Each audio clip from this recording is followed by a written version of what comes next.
যুক্তরাষ্ট্রের ফ্লোরিডা থেকে আমি শহীদুল ইসলাম তালুকদার। দর্শক, আওয়ামী লীগের প্রতিষ্ঠাতা সভাপতি বাংলার মুকুটহীন সম্রাট মাওলানা আব্দুল হামিদ খান ভাসানী সাহেব অতিষ্ঠ হয়ে এক পর্যায়ে আওয়ামী লীগ থেকে নিজেকে সরিয়ে নিলেন। বঙ্গবন্ধু শেখ মুজিবুর রহমান সাহেব ঘৃণা ভরে আওয়ামী লীগকে নিষিদ্ধ করলেন।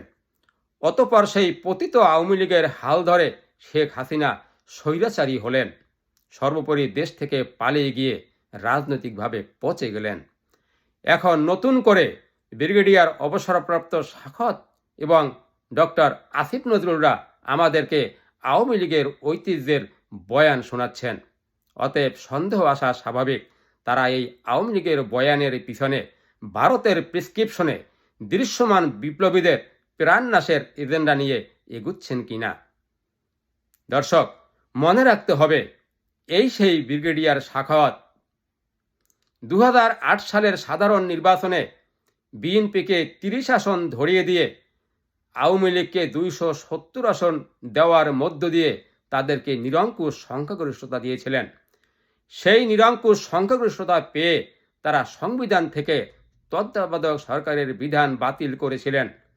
যেই প্রশ্নে আন্দোলন করতে গিয়ে বাংলাদেশে পরবর্তীতে হাজার হাজার মানুষ গুম হয়েছে, হাজার হাজার মানুষ খুন হয়েছে, লক্ষ লক্ষ মানুষ মামলায় পড়ে সর্বশান্ত হয়ে গেছেন, সব হারিয়েছেন। আর এই আমাদের আসিফ নজরুল, যেখানে বঙ্গবন্ধু শেখ মুজিবুর রহমান সাহেব স্বাধীনতার পরপরই জুলফিকার আলী ভুট্টোকে বাংলাদেশে এনে লাল গালিচা সংবর্ধনা দিলেন। স্বাধীনতার ঘোষক শহীদ প্রেসিডেন্ট জিয়াউর রহমান তার মন্ত্রিসভায় শাহ আজিজ এবং আব্দুল আলিমের মতো ব্যক্তিদেরকে স্থান দিলেন। উদ্দেশ্য ছিল বাংলাদেশের পক্ষের শক্তি এবং বিপক্ষের শক্তির বিভাজন ঘুচিয়ে দেশটাকে ঐক্যবদ্ধ করে সমৃদ্ধির পথে এগিয়ে নেওয়া। কিন্তু এক গিয়ার এগিয়ে গিয়ে এই আসিফ নজরুল ঘাতক দালাল নির্মূল কমিটি করলেন, যার পরিপ্রেক্ষিতে বাংলাদেশে আবার বিভাজন মাথাচাড়া দিয়ে উঠল।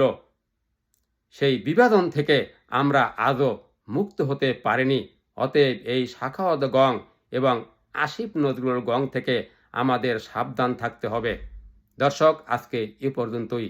ভালো থাকবেন। আসসালামু আলাইকুম।